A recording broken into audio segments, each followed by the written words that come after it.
Elle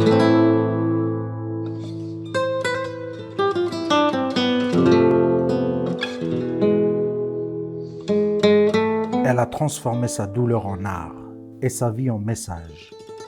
Et ce message en question en a sauvé plus d'une.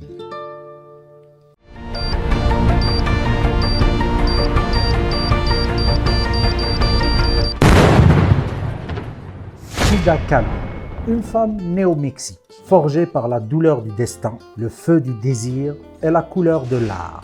Son histoire est celle d'un corps brisé, mais d'un esprit indestructible.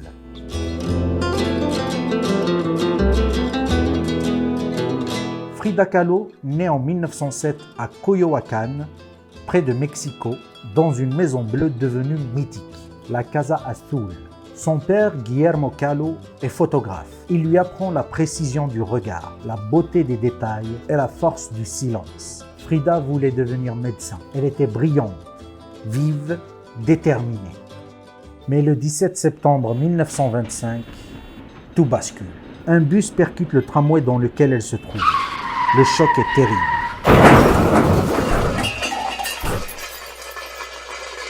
Une barre de métal transperce son abdomen et ressort par le bassin. Sa colonne vertébrale, ses jambes, ses côtes, tout est fracturé. Elle survit, mais elle restera marquée à vie.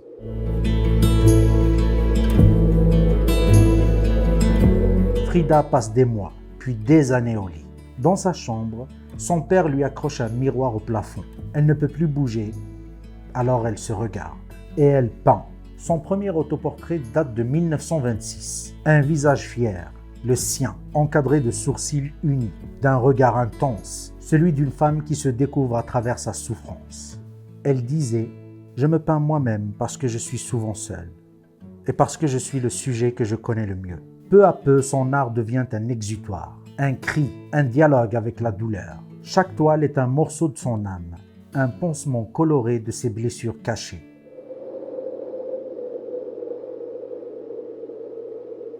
En 1928, Frida rencontre Diego Rivera, peintre muraliste célèbre en Mexique. Il a 20 ans de plus qu'elle.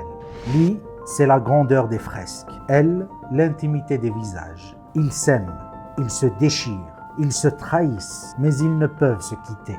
Diego l'encourage à peindre, à montrer ses œuvres. Grâce à lui, Frida entre dans le monde artistique mexicain, où elle devient cette icône à la fois fragile et flamboyante. Mais leur relation est une tempête. Jalousie, infidélité, séparation, réconciliation. Et Frida peint tout cela. Ses toiles deviennent le journal de son cœur.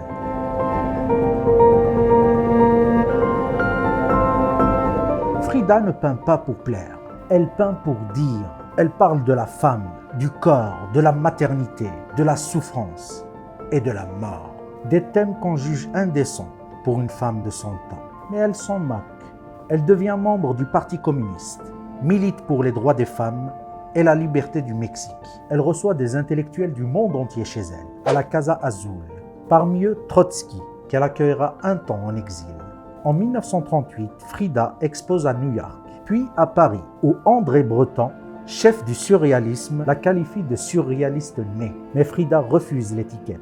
Je ne peins pas mes rêves, je peins ma réalité.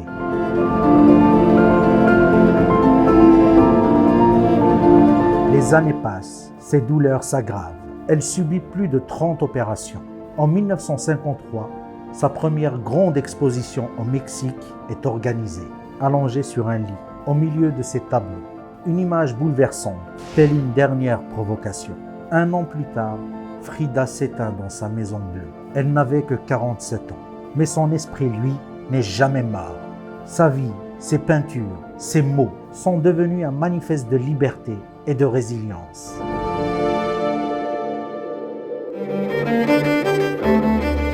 Frida Kahlo, c'est la preuve que la beauté peut naître de la douleur, qu'on peut être brisé et malgré tout rayonner. Elle nous apprend à regarder nos cicatrices, non pas comme des faiblesses, mais comme des histoires. Et son héritage, c'est cette leçon. Au final, ce qui compte, ce n'est pas ce qu'on a perdu, mais ce qu'on crée à partir de ce qu'il reste. Si vous voulez en savoir plus sur elle, je vous conseille de regarder ce film, ou bien celui-là. À vous de choisir. Et si cette histoire t'a touché, abonne-toi à la chaîne, laisse un like et partage cette vidéo. Avant de partir, dis-moi en commentaire, quelle femme veux-tu découvrir dans le prochain Woman with a Great W?